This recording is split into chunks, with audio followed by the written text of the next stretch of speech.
The galaxy was quiet, or at least as quiet as a place filled with billions of beings from countless worlds could ever be.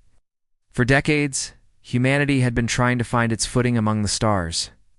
Earth's rise to prominence in the interstellar community had been rocky, marked by misunderstandings, mistrust, and occasional outright hostility. But for all their struggles, humans had always believed they could make things work. They clung to hope like it was oxygen itself, refusing to let go even when everything seemed stacked against them. That hope, however, was starting to fade. On board, the orbital station Elysium, a sprawling structure that hovered above a distant moon. Representatives from across the galaxy gathered for what many feared might be the last time. The station buzzed with activity. Alien diplomats floated through weightless corridors. Translators worked tirelessly to bridge languages no human vocal cords could replicate, and security drones patrolled every corner. It was supposed to be a neutral ground, a place where differences could be set aside in favor of progress. Instead, it felt more like a powder keg waiting for a spark. Ethan Carter stood near one of the observation windows, staring out at the endless expanse of space. He wasn't an astronaut or a scientist, wasn't even particularly charismatic, but he was good at his job. As one of Earth's top diplomats, Ethan had spent years navigating the treacherous waters of galactic politics. His dark hair was streaked with gray now, and lines etched into his face told stories of sleepless nights and hard decisions. Today, though, none of those experiences prepared him for what he was about to do. Behind him, Kira Dawson adjusted her camera lens. She was a journalist, one of the few allowed inside the chamber where history would soon unfold. Kira wasn't flashy. She didn't chase scandals or sensational headlines.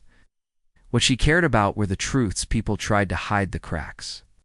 Beneath the polished surfaces, over the years she'd earned a reputation for asking tough questions, the kind that made powerful people squirm. Right now, though, she stayed silent, watching Ethan with sharp eyes. "Are you ready?" Kira asked finally, breaking the silence between them. Ethan turned to look at her, offering a faint smile. "Doesn't matter if I am," he replied. "This isn't about me anymore." Kira nodded slowly. She wanted to say something encouraging, maybe remind him that whatever happened next, he'd done everything he could. But she stopped herself. Words felt hollow here in this moment. Instead, she raised her camera and snapped a quick photo before stepping back to give him space. Minutes later, the doors slid open, and Ethan walked into the grand assembly hall. The room was enormous, designed to accommodate beings of all shapes and sizes. Some delegates sat on floating platforms, others perched awkwardly on chairs built for creatures with 6 limbs. Lights shimmered off iridescent scales, glossy carapaces, and smooth, featureless skin. It was a sea of diversity, a reminder of just how small humanity really was in the grand scheme of things. At the center of it all stood a podium, simple and unadorned. Ethan approached it without hesitation, his step steady despite the weight pressing down on his shoulders. When he reached the microphone, he paused, letting his gaze sweep across the crowd. Hundreds of Azor whatever passed for. Eyes watched him intently. There was curiosity, suspicion, and even a hint of disdain in some of those stares. Yet Ethan refused to flinch.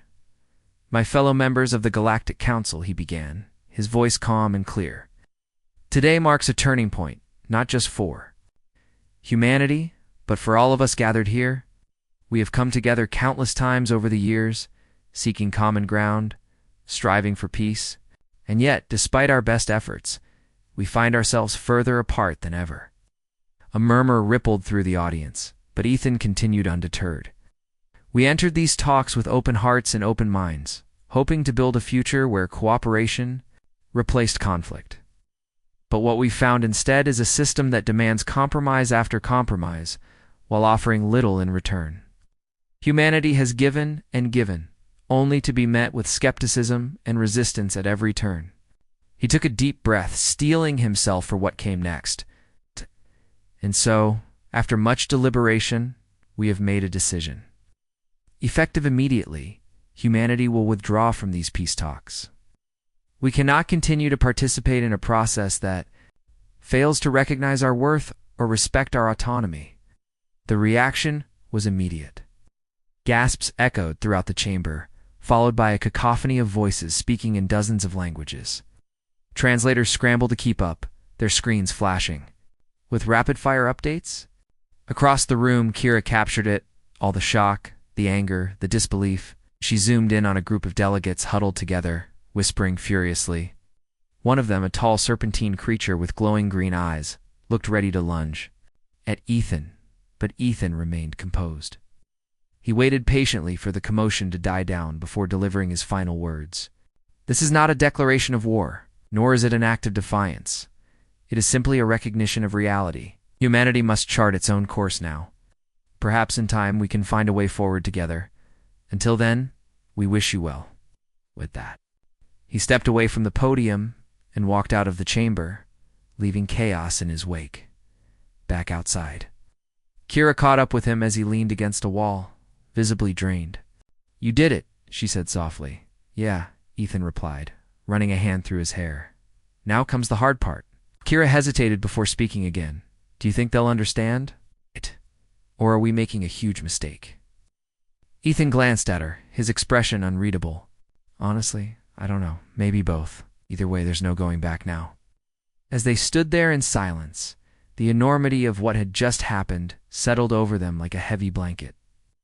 Humanity had taken a leap into the unknown, severing ties with the most powerful alliance in the galaxy. Whether it would lead to triumph or disaster remained to be seen. For now, all they could do was wait and hope they hadn't just sealed their fate. Far away, aboard a council ship orbiting the station, Maya Brooks reviewed footage of Ethan's speech. Her fingers flew across a holographic interface, analyzing every word, every gesture. Something about the whole situation didn't sit right with her. Humans weren't reckless enough to burn bridges like this unless they had a plan, and if they did, well, that was a problem the council wasn't ready to face. For better or worse, the galaxy would never be the same again. The news of humanity's withdrawal from the peace talks spread faster than anyone could have anticipated. Within hours, it felt like every corner of Earth and beyond was buzzing with reactions. Some celebrated it as a bold step toward independence, while others saw it as reckless and dangerous. Across social media platforms, arguments erupted between those who supported the decision and those who condemned it. The streets of major cities filled with protesters holding signs that read "Stand Together" or "Earth First." It was clear that no one was neutral about what had just happened. On board the Galactic Council's flagship vessel, the atmosphere was equally tense.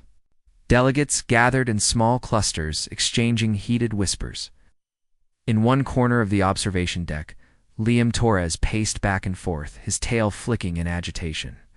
A member of the aquatic Valen species, Liam had spent decades advocating for stronger ties with humanity. He believed humans were key to maintaining balance in the galaxy. But now he feared their departure would throw everything into chaos. They're going to regret this, Arlen Voss said sharply, cutting through the murmurs around him. The Crixian counselor's insectoid frame towered over most of the others, his multifaceted eyes glinting with disdain. Humans think they're untouchable because they've made a few technological leaps. But without us, they'll crumble. Liam stopped pacing and turned to face Arlen. You don't understand, he replied, his voice low but firm. This isn't about pride or arrogance. Humans feel abandoned by us. Every time they reached out for help, we pushed them aside. Now they're doing what any cornered animal would do. They're protecting themselves. Arlen clicked his mandibles, dismissively. If they wanted protection, they should have stayed loyal. Instead, they chose isolation. Let's see how long they last before begging to return. Nearby, Maya Brooks listened intently to the exchange. She wasn't a counselor or even a diplomat. She was just an analyst tasked with monitoring human activity. Her job was to sift through data, looking for patterns and potential threats. Normally, her role kept her out of the spotlight, but today she couldn't help feeling drawn into the drama unfolding around her. Something about humanity's sudden move didn't add up. Maya opened her tablet and pulled up recent reports on Earth's military movements. At first glance, nothing seemed unusual. A few troop rotations here, some equipment transfers there. But when she cross-referenced the data with satellite imagery, a troubling picture began to emerge. Ships were being redeployed to strategic points near Earth's borders, and construction had begun on new orbital defense platforms. To the untrained eye, these actions might look like routine preparations, but Maya knew better. Humanity wasn't. Just withdrawing from the Council, they were preparing for war. She tapped her communicator and sent a message to her supervisor. Requesting permission to investigate further, she typed quickly. Recent developments suggest increased militarization on Earth, potential implications for galactic stability. While Maya worked quietly in the background, the Council chamber erupted into another round of arguments. This time, the discussion centered on whether or not to retaliate against humanity's decision. Some members argued that ignoring the situation would only embolden other factions to follow suit. Others insisted that punishing humans would only deepen the rift and drive them further away. Liam tried to mediate, but his pleas fell on deaf ears. "We need to reach out to them," he urged. "Show them we still value their presence. If we act rashly, we risk losing them forever." Arlen snorted derisively. "And what exactly would you propose? Sending them gifts? Begging them to come?" "Back! No," Liam snapped, his patience wearing thin. "But we can offer something meaningful. Trade agreements, joint research initiatives, anything to prove we're serious about working together." Before Arlen could respond, a soft chime interrupted the debate. Everyone turned toward the main display screen as a holographic projection appeared. It was Alina Vega, a charismatic ambassador known for her ability to bridge cultural divides. Her calm demeanor immediately commanded attention. "Enough," she said firmly, silencing the room. "Arguing won't solve anything. What's done is done. Humanity has made its choice, and we must respect that for now. But we also need to consider the bigger picture. Without their contributions, many of our projects will falter. Is already on the rise in sectors once patrolled by human forces. If we don't address this, the entire quadrant could destabilize." Her words struck a nerve. Even Arlen, who rarely backed down from a fight, seemed momentarily subdued. For all his bluster, he couldn't deny the practical realities Alina outlined. The Council needed humanity, or at least they needed the resources and manpower humans provided. Alina continued, her tone softening slightly. "I'm not suggesting we grovel or make empty promises. I'm saying we take this opportunity to reflect on where we went wrong. Maybe it's time we listen instead of dictate." The room fell silent as her suggestion sank in. Listening wasn't something the Council excelled at. Over the years, they had grown accustomed to calling the shots, expecting others to fall in line. Humanity's withdrawal served as a stark reminder that such an approach came with consequences. Later that evening, Maya found herself alone in the ship's library, poring over classified files. Despite her earlier report, she hadn't received clearance to dig deeper into Earth's activities. That didn't stop her, though. Something gnawed at her instincts, telling her there was more to this story than met the eye, as she scrolled through encrypted messages, intercepted from human channels. One name kept popping up: General Ryan Holt. Maya recognized him instantly. He was head of Earth's Unified Defense Command, a man known for his aggressive tactics and distrust of alien alliances. Digging further, she discovered references to a project codenamed Red Horizon. Details were scarce, but what little information she uncovered painted a worrying picture. It involved advanced weaponry and covert operations far beyond Earth's usual scope. Maya leaned back in her chair, rubbing her temples. Whatever humanity was planning, it wasn't just about self-defense. They were positioning themselves for something bigger, something that could change the balance of power in the galaxy, back on Earth. Life carried on, as usual for most people. In bustling cities like New York and Tokyo, commuters rushed to work, oblivious to the political storm. Brewing overhead, or for those paying attention, the signs were impossible to ignore. Grocery shelves began emptying faster than usual as trade routes disrupted by the Council's absence started taking their toll. Factories slowed production due to shortages of raw materials imported from alien worlds. Economists warned of an impending crisis, but their warnings were drowned out by louder voices clamoring for action. In Washington, D.C., Dr. Claire Bennett sat in her lab, surrounded by glowing screens and humming machines. She was one of the brightest minds on the planet, a scientist whose expertise in alien technology had earned her both admiration and suspicion. Right now, she was reviewing blueprints for a prototype weapon designed to harness energy from collapsed stars. It was part of Operation Red Horizon, the same initiative Maya had stumbled upon during her investigation. Claire hated the idea of building weapons. She'd always believed science should be used to heal, not harm. But she also understood the stakes. Without the Council's protection, humanity was vulnerable. If they wanted to survive in a hostile universe, they needed leverage and fast. General Ryan Holt entered the lab, his boots echoing against the tiled floor. He was a tall, imposing figure with sharp features and an even sharper mind. Unlike many of his peers, he didn't rely on bravado or intimidation to get results. Instead, he operated with cold efficiency, calculating every move with precision. "How's it coming along?" he asked, stopping beside Claire. "It's progressing," she replied cautiously. "But this kind of tech isn't easy to develop. We're pushing boundaries that haven't been tested before." Holt nodded, unfazed. "Make it happen. Time is a luxury we don't have." Claire bit back a retort. Arguing with Holt was pointless. He never budged once he'd made up his mind. Still, she couldn't shake the unease gnawing at her gut. Was this really the right path? Or were they playing into the very fears that had driven them apart from the Council in the first place? Meanwhile, halfway across the world, journalist Kira Dawson prepared for her next assignment. After covering Ethan Carter's historic speech, aboard Elysium, her editor had tasked her with investigating rumors of rising tensions along Earth's borders. Kira didn't relish the idea of heading into potentially dangerous territory, but she couldn't resist the story. This was history in the making, and she intended to document every twist and turn. As she packed her gear, her phone buzzed with an incoming call. It was Ethan. "Be careful out there," he said when she answered. His voice sounded tired but sincere.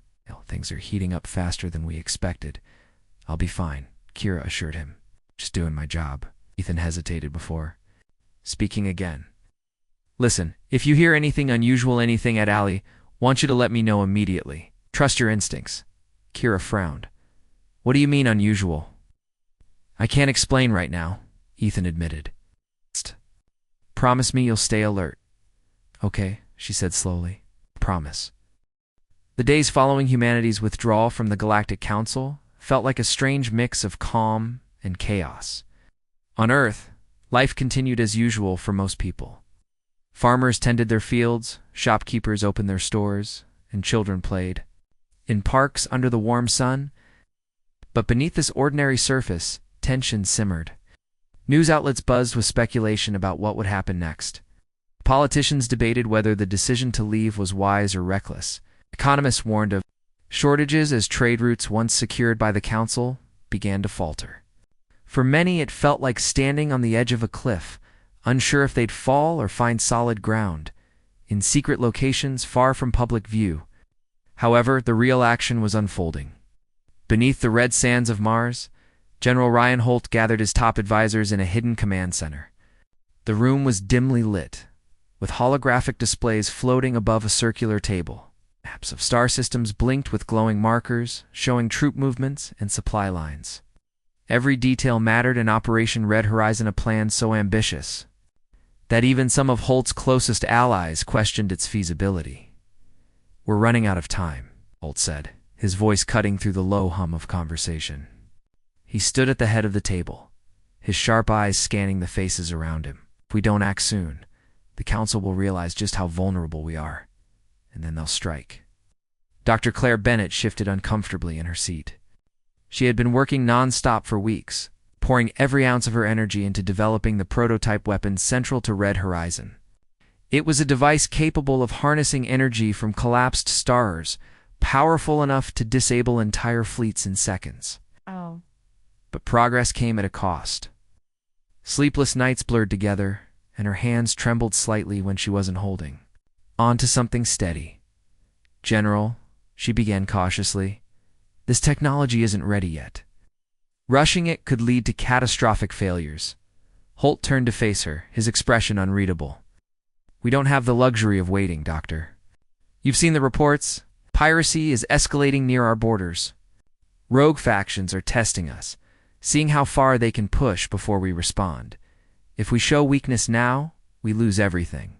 Claire clenched her jaw but didn't argue further. She knew he was right, at least in part. Humanity's withdrawal from the Council had left them exposed, and enemies were already circling like vultures. Still, she couldn't shake the feeling that they were rushing headlong into disaster. Weapons like the one she was building weren't meant to protect. They were meant to destroy. And destruction always carried a price. As the meeting continued, another advisor spoke up. His name was Daniel Ross, a strategist known for his cautious approach. "What happens after we deploy this weapon?" he asked. "Even if it works perfectly, the Council won't take kindly to being outgunned. They'll retaliate. And then what?" Holt leaned forward, resting his palms on the table. "Then we fight. We spent too long relying on others to keep us safe. It's time we showed the galaxy that humanity isn't afraid to stand its ground."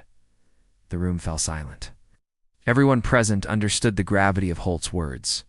War wasn't something anyone wanted, but avoiding it might no longer be an option. As the meeting wrapped up, Claire lingered behind, staring at the holograms still hovering in the air. One map caught her attention, a cluster of stars near Earth's outer colonies. Something about it felt off, though she couldn't put her finger on why. Back on Earth, journalist Kira Dawson prepared for her journey to the border regions. Her editor had given her strict instructions: uncover the truth about rising tensions and report back before things escalated further. Kira didn't need much convincing. She'd been itching to get closer to the story ever since Ethan Carter's cryptic warning. Before leaving, she visited Ethan one last time. He met her in a quiet cafe tucked away in the heart of Washington, D.C. The place was nearly empty, save for a barista wiping down counters and an elderly couple sharing coffee at a corner table. Ethan looked exhausted, dark circles underlining his eyes, but he managed a faint smile when he saw Kira. "You look like you haven't slept in days," she remarked, sliding into the seat across from him. "That's because I haven't," Ethan admitted, with a wry chuckle. "Things are moving faster than I thought they would. The Council's starting to panic, and that means trouble for everyone." Kira frowned. "What kind of trouble?" Ethan hesitated, glancing around to ensure no one was listening. "There are rumors, unconfirmed, of course, that certain factions within the Council are considering aggressive measures. They think forcing humanity back into line will solve their problems." Kira's stomach tightened. "You mean war?" "I hope not," Ethan replied quietly. "But we can't rule it out. That's why I need you to be careful. If anything seems suspicious or dangerous, you'll leave immediately, understand?" Kira nodded, though unease prickled at the edges of her mind. She trusted Ethan, but his vague warnings only deepened her curiosity. Whatever was happening, it was bigger than either of them realized. Her first stop was a remote outpost near the edge of human-controlled space. The colony there was small, little more than a cluster of prefab buildings surrounded by barren terrain. Residents went about their daily lives seemingly unaware of the storm brewing beyond their horizon. But Kira noticed subtle signs of tension. Soldiers patrolled the streets more frequently than usual, and supply trucks arrived late, if at all. Conversations with locals revealed whispers of pirate attacks along nearby shipping lanes. One evening, while reviewing notes in her temporary quarters, Kira received an unexpected visitor. A young man named Adam Cole introduced himself as a technician stationed at the outpost. He seemed nervous, constantly glancing over his shoulder as he spoke. "Heard you're looking into recent events," Adam said, his voice barely above a whisper. "There's something you should know. Last week, one of our patrols intercepted a transmission. It was encrypted, but parts of it mentioned weapons, advanced ones." Kira's pulse quickened. "Do you know who sent it?" Adam shook his head. "No names, but the coordinates pointed toward uncharted territory. Whoever it is, they're operating outside Council jurisdiction. Why are you telling me this?" Kira asked carefully. Because someone needs to know, Adam replied. People here are scared, but no one's talking. If things go south, we'll be the first casualties. After Adam left, Kira sat in stunned silence. Uncharted territory? Advanced weapons? The pieces were starting to come together, but the picture they formed was troubling. Was this connected to Operation Red Horizon, or was it something else entirely? Meanwhile, aboard the Council's flagship vessel, Maya Brooks continued her investigation into humanity's activities. Her superiors had finally granted her limited clearance to dig deeper, though they remained skeptical of her claims. Humans were unpredictable but ultimately harmless. Maya knew better. Late one night, while combing through classified data, she stumbled upon something startling. Embedded in a routine surveillance report was a fragment of codon anomaly that didn't belong. When she isolated and decrypted it, her blood ran cold. It was a blueprint. Hastily sketched but unmistakable. Designs for a weapon. Unlike anything the Council had ever encountered, Maya's fingers trembled as she traced the outlines of the diagram. This wasn't just any weapon, it was designed to disrupt entire fleets with a single blast. Whoever built it had access to technology far beyond current capabilities. And judging by the timestamps attached to the file, it was nearing completion. She forwarded the findings to her supervisor. With a brief note, urgent. Humanity may pose greater threat than previously assumed. Hours later, Maya was summoned to a private meeting with Elena Vega, the Council's charismatic ambassador. The two women met in a secluded conference room, where Elena wasted no time getting to the point. What exactly did you find? She asked, her tone urgent but controlled. Maya explained everything: the intercepted transmissions, the blueprints, the growing militarization along Earth's borders. When she finished, Elena sat back in her chair, her expression grim. This changes things, Elena said softly. If humanity has developed such a weapon, they're not just preparing for defense, they're planning to assert dominance. If they succeed, Maya trailed off, unable to finish the sentence. Elena nodded. We'll have no choice but to respond. But war isn't inevitable, not yet. There's still time to reach out, to understand their motives. Maya hesitated before replying. Do you really think they'll listen? After everything that's happened? Elena smiled faintly, though there was no humor in it. They might not have a choice, not if they want to survive what's coming. Far away on Earth, Claire Bennett stared at the prototype weapon sitting silently in her lab. Its sleek design masked the immense power it contained. She thought about the countless hours she'd spent perfecting it, the sacrifices she'd made to bring it to life. And she wondered if this weapon ever saw the light of day. Would it protect humanity? Or would it become the very thing they feared most? For now, there were no answers, only questions hanging heavy in the air. Humanity had chosen its path, stepping boldly into the unknown. Whether it led to triumph or tragedy remained to be seen. The galaxy seemed to hold its breath as tensions between humanity and the Galactic Council reached a boiling point. On Earth, whispers of war spread like wildfire, fueled by reports of mysterious attacks near border colonies and intercepted transmissions, hinting at alien hostility. Meanwhile, aboard the Council's flagship vessel, debates raged over how to respond to humanity's growing defiance, and no one knew if it could be repaired. Elena Vega stood in her private quarters, staring out at the endless expanse of stars beyond the viewport. Her mind raced with possibilities, each more troubling than the last. As an ambassador known for her ability to bridge divides, Elena had always believed in the power of dialogue. Now even she struggled to see a way forward. Humanity's withdrawal from the peace talks and their apparent militarization had thrown the Council into disarray. Some members called for immediate retaliation, while others urged restraint. The divide was deepening and time was running out. A knock on her door pulled her from her thoughts. It was Maya Brooks, clutching a tablet filled with new intelligence reports. Elena motioned for her to enter, closing the door behind them too. Ensure privacy. What do you have? Elena asked, her tone clipped but calm. Maya hesitated before speaking. It's worse than we thought, she admitted, handing over the tablet. Humanity isn't just building weapons, they're testing them. If they deploy these weapons, It could destabilize entire sectors. Alina scanned the data, her jaw tightening. Do we know where they're planning to use them? Not yet, Maya replied. But based on troop movements and supply routes, it looks like they're focusing on border regions. They might be trying to secure their territory before the council can act. Alina set the tablet down, her expression grim. This is exactly what Arlen warned us about. If we don't intervene soon, they'll assume we're weak. And then, Maya nodded reluctantly. Humanity's actions were forcing the council's hand, leaving them little room to maneuver. Still, there was something nagging at her, something she couldn't quite put into words. There's another possibility, Maya ventured cautiously. What if humanity feels cornered? Their withdrawal wasn't just a political move, it was a cry for help. Maybe they think they have no other choice. Alina studied her for a moment before responding. Even if that's true, it doesn't change the reality of the situation.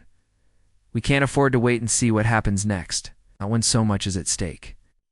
Maya wanted to argue, to push back against the tide of fear and suspicion washing over the council. But she knew it wouldn't do any good. For now, all she could do was gather more information and hope someone would listen. Back on Earth, journalist Kira Dawson was piecing together clues that painted an increasingly alarming picture. Her investigation into rising tensions along the border regions had led her to a small mining colony nestled in the shadow of a distant asteroid belt. Extracting valuable minerals, but recent events had cast a dark cloud over it. Kira met with Adam Cole again, the technician who had tipped her off about the intercepted transmission. This time he looked even more anxious, his hands shaking as he handed her a data chip. I found something else, whispered, glancing around nervously. It's not just pirate attacks. Someone's been sabotaging our operations here, equipment malfunctions, power outage. It's too coordinated to be random. Kira inserted the chip into her laptop, her heart pounding as files began to load. Among them was a log detailing strange occurrences over the past few weeks. Ships vanishing without explanation. Workers reporting sightings of unidentified vessels. Hovering nearby, most chilling of all, fragments of encrypted messages suggesting collusion between rogue elements within humanity and unknown third parties. This changes everything, Kira muttered, scrolling through the documents. Adam cut her off, his voice barely audible. You need to leave. Now whoever's behind this won't hesitate to silence anyone who gets too close. Kira wanted to protest. She packed up her gear and headed back to her transport ship, her mind racing with questions. Who was responsible for the sabotage? Were they acting alone, or were they part of a larger conspiracy? And most importantly, how did it tie into Operation Red Horizon? As she prepared for takeoff, Kira sent a quick message to Ethan Carter. Coming back early. We need to talk. In person. Meanwhile, General Ryan Holt convened another emergency meeting in the underground command center beneath. Mars. Progress on Operation Red Horizon was accelerating, but complications had arisen. Dr. Claire Bennett sat silently at the table, her face pale and drawn, and the strain was beginning to show. We've detected unusual activity near the border, Holt announced, pointing to a holographic map floating above the table. Council ships are gathering in clusters, likely preparing for reconnaissance missions. If they discover what we're doing here, it could jeopardize everything. Claire spoke up hesitantly. General, we're not ready. The prototype hasn't been fully tested. Deploying it prematurely could lead to catastrophic failures. Holt fixed her with a steely gaze. We don't have the luxury of waiting. Doctor, every second we delay gives the Council more time to prepare.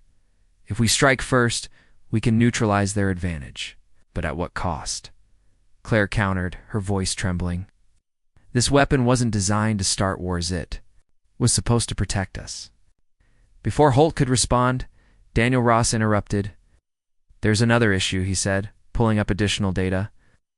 Reports indicate increased pirate activity in the same region. If we deploy the weapon there, we might inadvertently escalate the conflict. Holt clenched his fists but didn't argue further. Instead, he turned to one of his advisors.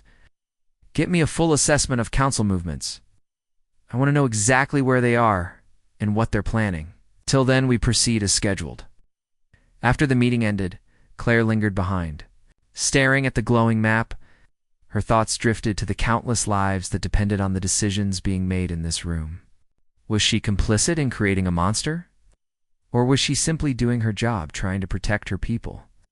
Days later, Kira arrived back on Earth, carrying the weight of her discoveries with her. She met Ethan Carter in a secluded park outside Washington. Ethan remarked, eyeing her carefully. Kira shook her head. It's worse than that. Whatever's happening, it's bigger than we thought. Someone or something is manipulating events from the shadows.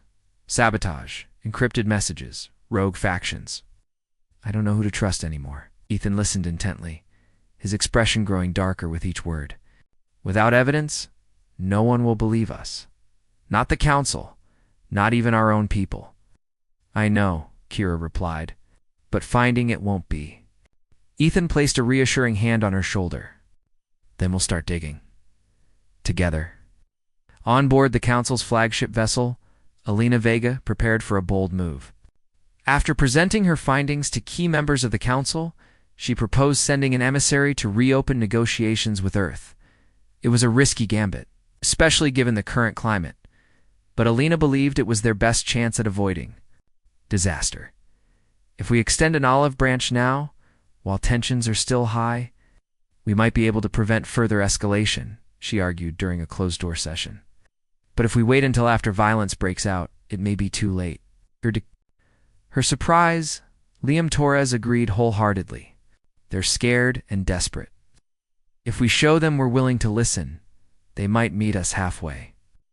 Even Arlen Voss, normally resistant to compromise, seemed hesitant to oppose the idea outright. In the depths of space, shadowy figures moved unseen. Their motives remained hidden, their identities unknown. But one thing was certain. Whatever game they were playing, humanity and the Galactic Council were merely pawns on a cosmic chessboard. The stage was set. The players were in position. The galaxy waited, holding its breath for the next move. The galaxy was a powder keg, and everyone could feel the fuse burning. On Earth, whispers of betrayal and sabotage spread like wildfire, fueled by Kira Dawson's discoveries at the mining colony. Her evidence encrypted messages, logs of equipment, failures and sightings of mysterious ships had painted a troubling picture. Someone inside humanity's ranks was working against their own people, but who they were and why remained shrouded in mystery. Meanwhile, aboard the Council's flagship vessel, Alina Vega prepared to take a desperate gamble. Her proposal to send an emissary to Earth had been met with reluctant approval, but skepticism lingered among council members. The stakes were higher than ever, and trust on both sides was paper-thin. Alina stood in the shuttle bay, watching as her ship was loaded with supplies for the journey. She had volunteered herself as the emissary, knowing full well the risks involved. Diplomacy under normal circumstances was hard enough. Doing it during a time of crisis felt nearly impossible. Still, she believed it was the only way to prevent war. You're taking a big risk, Liam Torres said, approaching her with a concerned expression. If things go wrong, you might not come back. Lena smiled faintly, though there was no humor in it. If I don't try, we'll lose any chance of peace. That's a bigger risk. Liam nodded slowly, his tail flicking in agitation. Just be careful. Humans are unpredictable right now. Even Ethan Carter might not be able to guarantee your safety. I know, Alina replied softly. But if we want to fix this mess, someone has to take the first step. As the shuttle launched into space, heading toward Earth, Maya Brooks stayed behind, monitoring communications between the Council and humanity. Her role was quieter, but no less critical. Every intercepted message, every report of unusual activity passed through her hands. And the more she learned, the more uneasy she became. One evening, while reviewing data from Earth's border regions, Maya stumbled upon something alarming. A fleet of human ships had gathered near a cluster of uninhabited moons, far from established trade routes or colonies. Their movements were erratic, almost as if they were testing something. When she cross-referenced the coordinates with recent energy signatures, her stomach sank. These were the same locations where Claire Bennett's prototype weapon had been. Maya forwarded her findings to Alina immediately, attaching a note. Humanity may be closer to deployment than we thought. Proceed with caution. On Earth, General Ryan Holt paced the command center beneath Mars, frustration etched into his face. Progress on Operation Red Horizon had stalled again, this time due to unforeseen complications with the weapon's power. Core, Dr. Claire Bennett worked tirelessly to resolve the issue. Even she couldn't ignore the growing cracks in their plan. We're running out of time, Holt snapped, stopping beside Claire. Every delay gives the Council another opportunity to strike, Claire sighed, rubbing her temples. I understand that, General, but rushing this could make things worse. The core destabilizes during deployment. It could destroy everything, including us. Holt clenched his fists but didn't argue further. Instead, he turned to Daniel. Ross, what about the sabotage reports? Have we identified the source yet? Ross shook his head. Not yet. Whoever's behind it is good to good. They've covered their tracks completely. Find them, Holt ordered sharply. We can't afford distractions right now. The meeting broke up. Claire lingered behind, staring at the glowing prototype weapon sitting silently in its containment chamber. Its sleek design masked the immense power it contained and the potential destruction it could unleash. She thought about the countless lives depending on her work, both on Earth and beyond. Was she building a shield or a sword? And once it was unleashed, would anyone be safe? Back on Earth, Kira Dawson met with Ethan Carter to share her findings. They sat in a dimly lit cafe, away from prying eyes, as Kira spread out copies of the documents she'd brought back from the mining colony. This proves someone's deliberately sabotaging our operations along the border, Kira explained, pointing to a log detailing equipment failures and power outages. And these encrypted messages suggest collusion with unknown third parties. Whoever's behind this isn't acting alone. Ethan frowned, studying the papers carefully. Do you think it's connected to Operation Red Horizon? It has to be, Kira replied. Everything points to rogue elements within humanity, working to undermine trust not just with the Council, but within our own ranks. If we don't expose them soon, they could push us straight into war. Ethan leaned back in his chair, his expression grim. Then we need to act fast.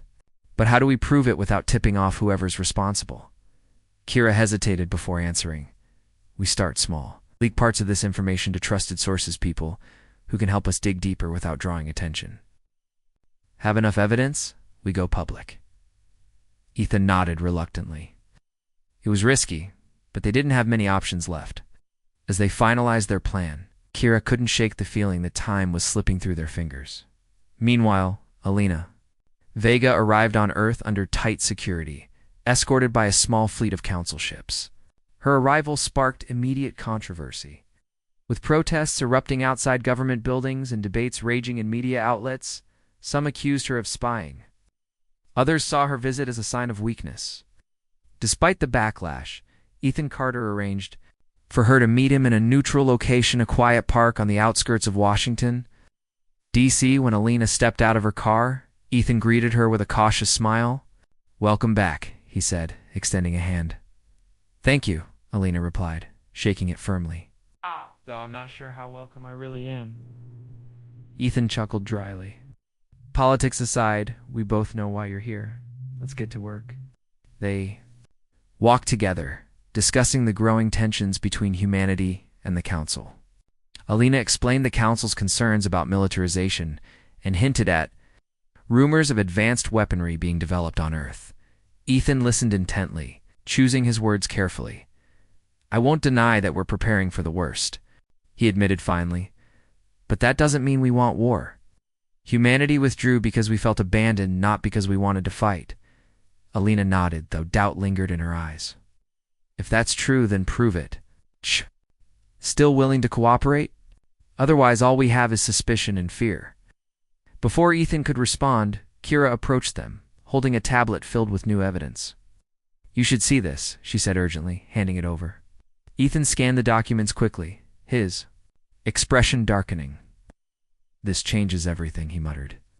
Turning to Alina, we've uncovered proof of sabotage rogue elements within humanity, working to escalate tensions. If we don't address this now, it could ruin any chance of reconciliation. Alina studied the evidence, her heart pounding. This was exactly what she had feared. Hidden forces manipulating events from the shadows. If this gets out, it could destroy whatever trust remains, she warned. Kira stepped forward, her voice steady despite the gravity of the situation. That's why we need to handle it carefully. Expose the truth, but do it in a way that brings people together instead of tearing them apart. Ethan and Alina exchanged glances, realizing they were facing the same challenge from different sides. For the first time, they began to see a path forward, one built on transparency and cooperation rather than secrecy and suspicion. Far away, in the depths of space, shadowy figures watched these developments unfold. Their motives remained unclear, their identities hidden behind layers of deception. But one thing was certain, they weren't done playing their game. Whether humanity and the Galactic Council chose war or peace, the true architects of chaos were still pulling strings, waiting for the perfect moment to strike. The galaxy held its breath, teetering on the edge of a precipice. The choices made in the coming days would shape not just the future of two civilizations, but the fate of countless others bound by the fragile threads of diplomacy. The galaxy was quiet, or at least as quiet as it could be when two civilizations were on the brink of war. On Earth, tensions simmered beneath the surface. The sabotage uncovered by Kira Dawson had shaken humanity's leadership, forcing them to confront the possibility that betrayal came not from alien forces but from within their own ranks. Meanwhile, aboard the Council's flagship vessel, Maya Brooks continued to monitor developments, her unease growing with each passing day.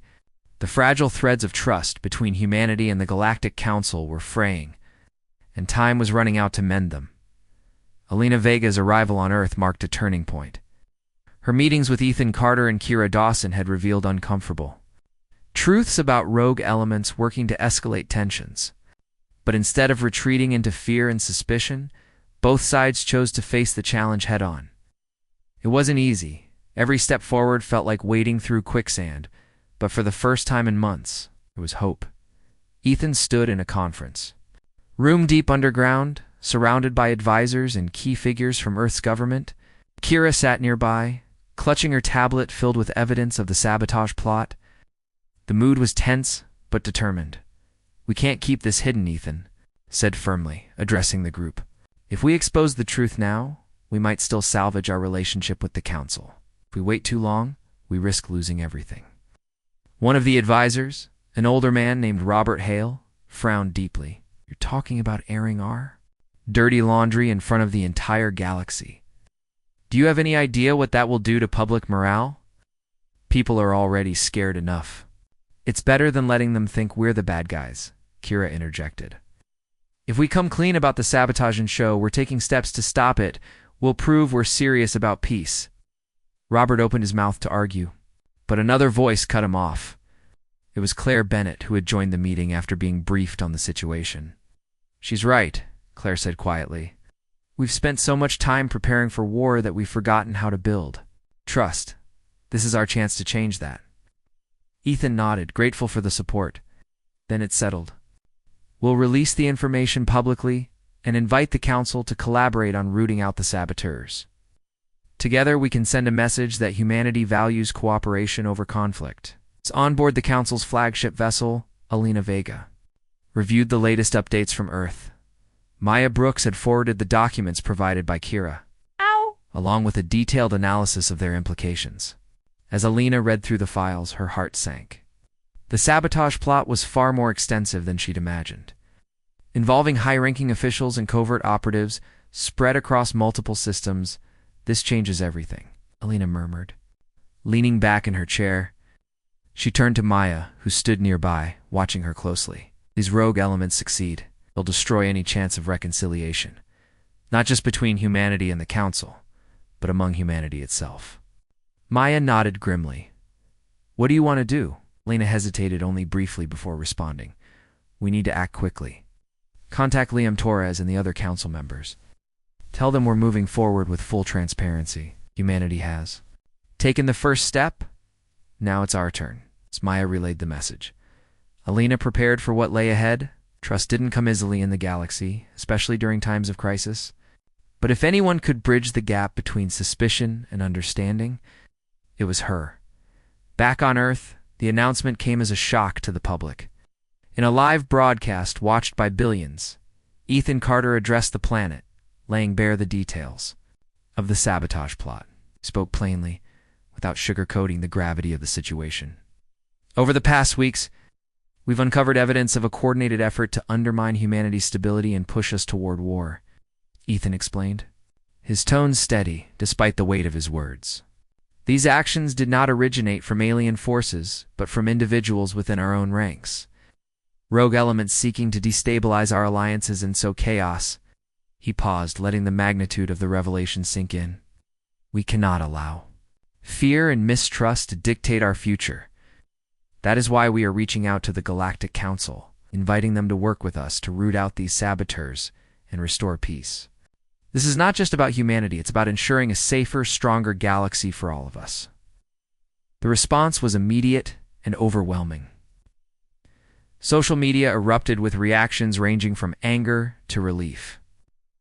Some accused Ethan of weakness, claiming humanity should focus on self-defense rather than diplomacy. Others praised his courage, seeing it as a bold move toward unity. Across the globe, protests gave way to debates, and debates sparked conversations about what kind of future people wanted to build.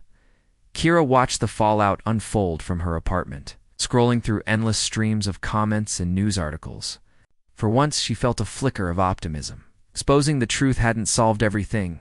It never would, but it had opened the door to something better. Now, the real work began. Days later, representatives from humanity and the Galactic Council gathered aboard the rebuilt orbital station Elysium. The atmosphere was different this time, less formal and more collaborative. Gone were the grand podiums and rigid protocols. Instead, delegates sat together around a circular table, sharing ideas and strategies for addressing the sabotage threat. Claire Bennett presented her findings on the prototype weapon developed under Operation Red Horizon. To her surprise, the council listened intently, asking thoughtful questions rather than jumping to conclusions. When she admitted the risks associated with deploying such technology, Liam Torres nodded sympathetically. You were trying to protect your people, he said. That's something we can all understand. But maybe there's another way that doesn't involve weapons. Inspired by the exchange, Claire proposed a joint initiative, combining human ingenuity with the Council's vast knowledge to explore uncharted regions of the galaxy. Instead of focusing on defense, they could focus on discovery, working together to uncover resources and opportunities that benefited everyone. The idea resonated with both sides. Even Arlen Voss, who had initially dismissed humanity as reckless, found himself intrigued. It's risky, he admitted grudgingly, but it might also be our best chance at rebuilding trust. As discussions continued, Alina Vega couldn't help feeling a sense of cautious hope. The road ahead wouldn't be easy. There would still be disagreements, setbacks, and moments of doubt, but for the first time in years, humanity and the Council were moving in the same direction. Far away, in the shadows of space, unseen figures observed these developments with growing frustration.